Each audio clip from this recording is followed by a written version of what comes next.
Bonjour à tous et à toutes. Aujourd'hui en Israël, on se prépare à une éventuelle attaque en faisant des réserves d'eau, de nourriture.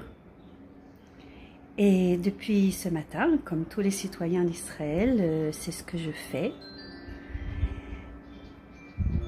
Et en même temps, je pense comment m'aider moi-même à avoir le moral et comment je vais trouver les mots pour vous transmettre ces trucs, ces façons de faire, ces façons de vivre, ces façons de penser, ces façons de ressentir pour être toujours dans l'alignement de l'émotion ultime, c'est-à-dire l'amour de la vie, la confiance dans l'amour divin et la sérénité dans le cœur.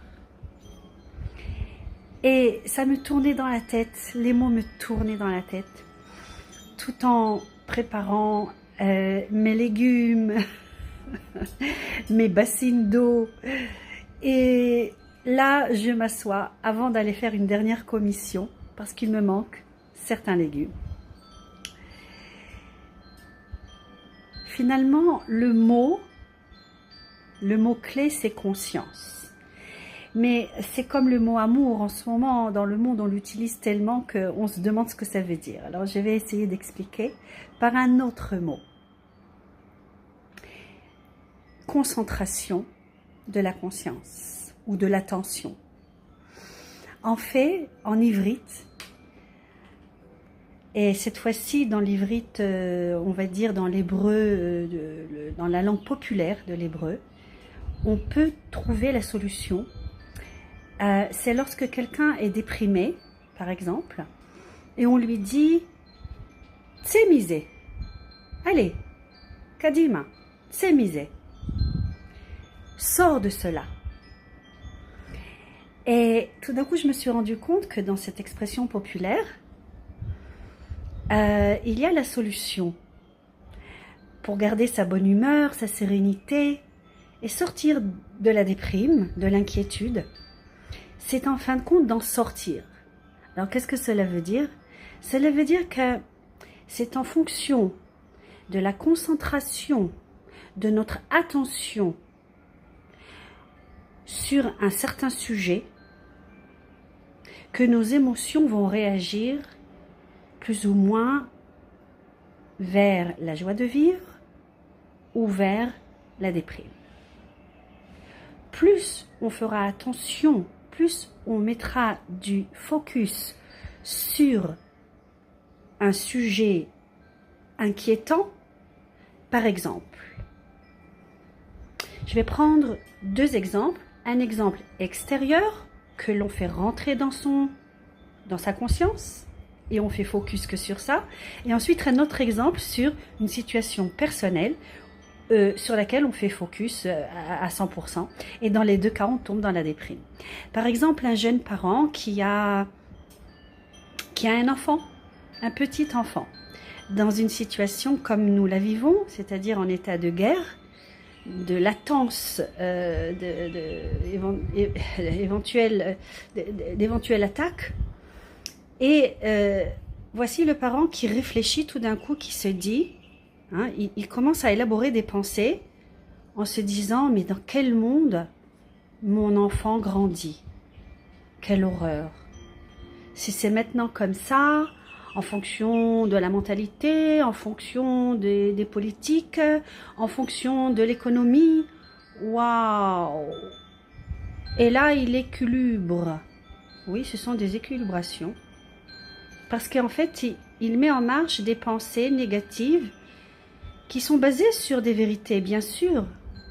Mais là, il se projette dans un avenir encore plus noir pour son enfant. Et là, ses pensées sont complètement négative, automatiquement il va tomber dans la déprime. Parce que toute sa conscience est concentrée, toute son attention est en focus sur ses pensées négatives, même si elles sont basées sur des vérités. Mais tout se passe dans sa tête finalement. Au niveau de ses pensées, sa tête est remplie de ses pensées négatives, et là les émotions vont dans ce sens, et c'est la déprime, l'inquiétude. Maintenant, quelqu'un qui fait exactement le même processus mental sur une situation personnelle. Par exemple, je suis seule. Une femme qui vient de divorcer, ses enfants sont loin, je sais pas, on prend l'exemple, hein, comme ça, voilà, la situation économique est difficile pour trouver du travail. Et là, encore une fois, elle remplit sa conscience de toutes ses pensées, de toutes ses inquiétudes, bien sûr basées sur des vérités. Mais sa tête n'est remplie que de pensées. Et c'est la personne qui gère ce fonctionnement, qui décide de remplir sa tête ou pas. C'est une décision à prendre, parce que dès qu'on prend la décision, ou qu'on se laisse aller, on peut dire aussi par le ego, puisque le ego, sa maison, c'est le mental. Donc, on décide de se laisser aller, on va dire, à...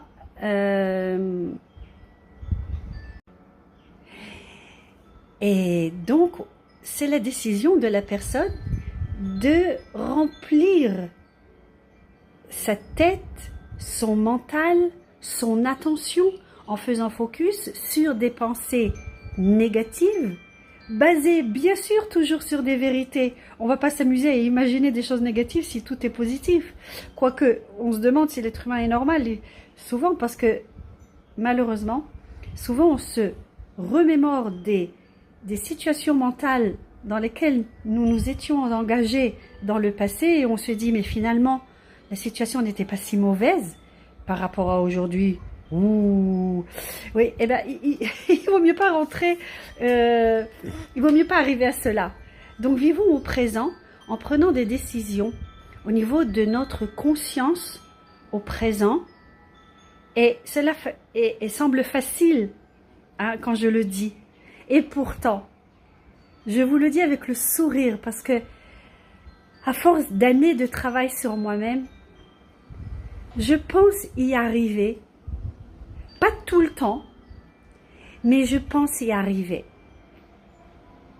C'est en même temps être conscient de la situation, c'est pas l'occulter. Si une situation est mauvaise, on ne l'occulte pas, parce que dans ce cas-là, c'est encore plus grave. Un jour, on va se réveiller et en prendre plein la figure.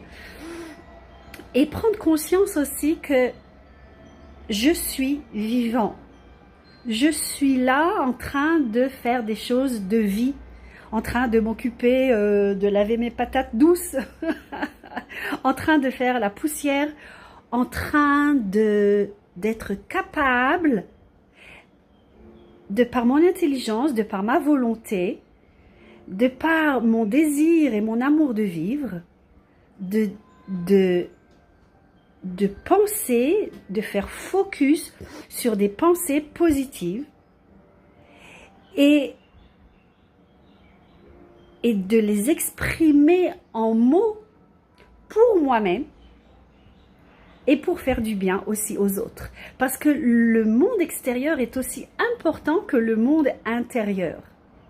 Donc, être dans la conscience, dans l'attention, au présent, autant de ma personne, de l'importance de chaque petite chose positive que je fais, de la beauté de chaque petite fleur que je mets dans mon vase. Ça ne veut pas dire que j'occulte les choses négatives qui sont dans ma vie, mais je décide seulement de faire focus avec mon mental sur des choses bonnes. Et il y en a toujours.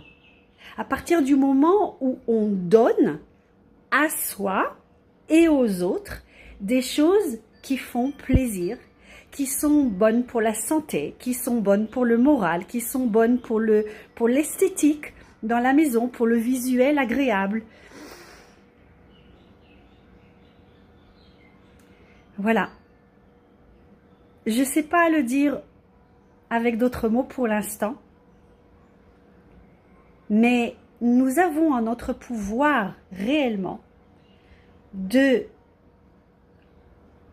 d'élaborer des pensées d'ordre différent dans notre tête,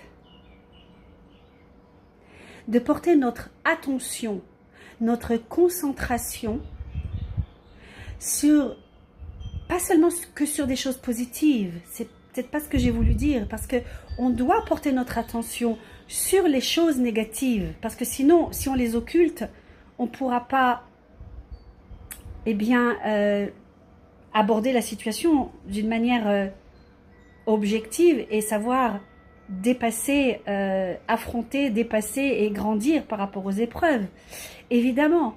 Mais ne pas sombrer complètement en faisant focus juste sur quelque chose de négatif. Que ce soit à l'extérieur de nous, dans la situation, on va dire aujourd'hui nationale et mondiale, et en même temps ne pas faire focus aussi sur la situation négative peut-être dans laquelle nous sommes.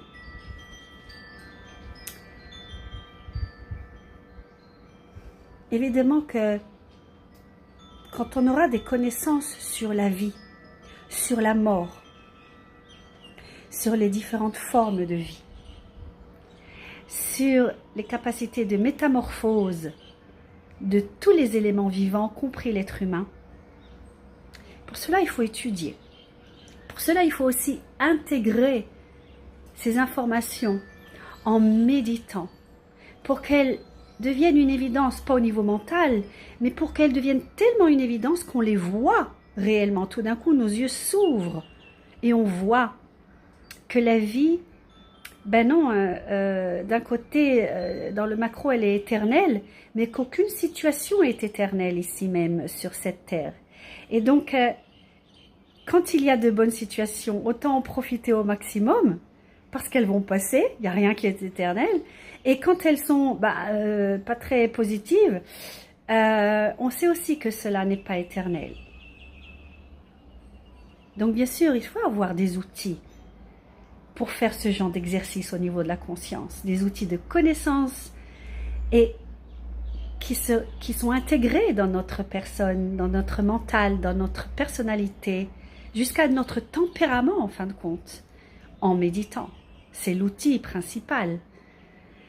Les sages avaient appelé ça Avodat Halev, le travail du cœur. Et cela se fait bien sûr en méditation dans la nature, au moins une fois par semaine.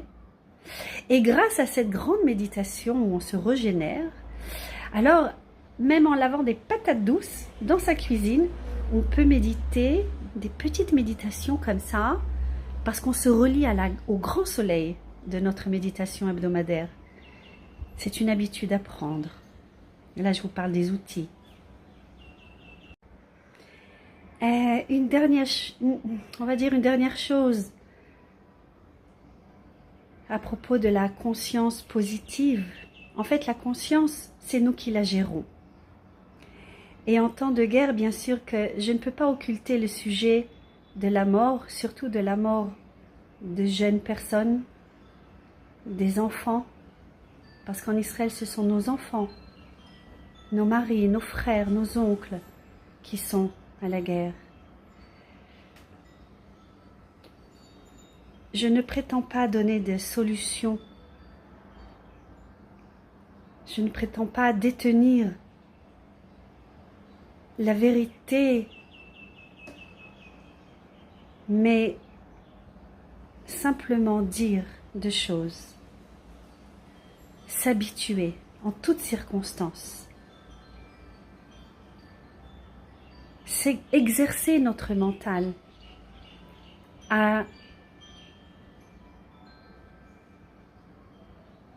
porter son attention objectivement sur des choses négatives quand elles existent et en même temps ne pas y sombrer. Donc ça veut dire que ne pas porter toute son attention sur elles. Au contraire, porter notre attention au maximum sur toutes les choses simples de la vie, y prendre plaisir. C'est ce qu'on appelle le oneg. Et c'est le secret du Shabbat. Le secret de la sérénité intérieure, le secret du Shabbat, c'est porter notre attention avec plaisir et avec reconnaissance, avec gratitude sur les choses simples de la vie, comme on est censé le faire pendant le jour du Shabbat. Et plus on s'exercera à cette façon d'être, à cette façon de penser et de ressentir, et plus, il me semble, par rapport à mes expériences qui n'ont pas toujours été positives dans ma vie, plus on arrivera à garder sa sérénité, son équilibre,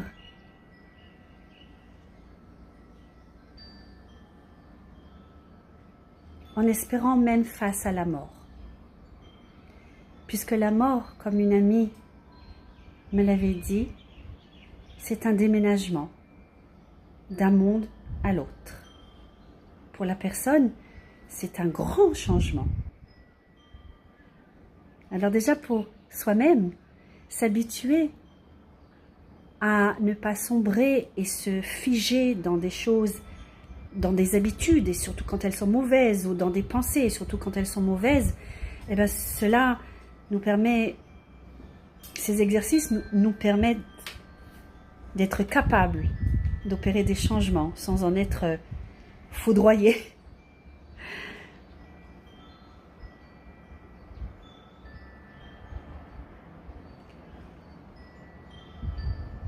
Et pour ceux qui restent, par rapport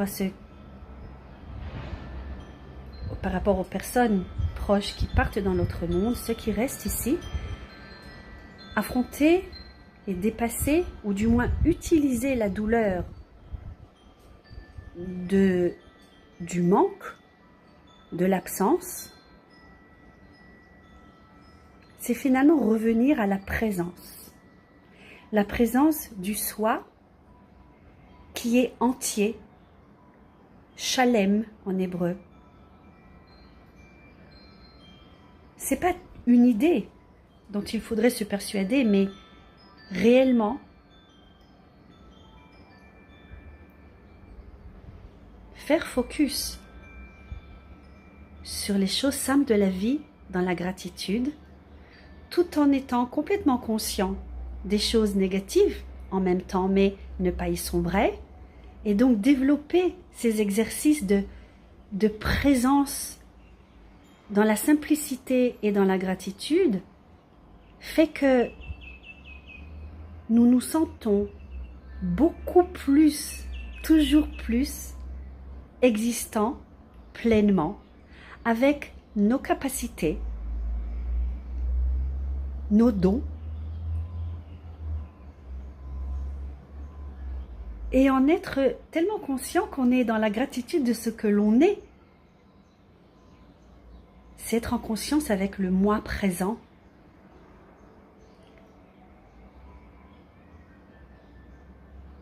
Faire cet effort, c'est vivre pleinement. Pas avec des morts, avec des vivants, dans tous les mondes, autant dans le monde animal, minéral, végétal, mais aussi le monde des anges, le monde des défunts qui vivent en parallèle dans d'autres mondes, et d'être solidaires les uns les autres. Je sais que cela peut paraître bizarre ce que je raconte. Exerçons-nous au présent, à être conscients pleinement de nos capacités, des petites choses et des grandes, belles dans la vie, et d'y rentrer pleinement, sans occulter les choses négatives aussi, mais ne pas y sombrer. Voilà, c'est ce que j'ai essayé de vous transmettre aujourd'hui, avec tout mon amour et toute ma confiance dans l'amour divin, dans la vie,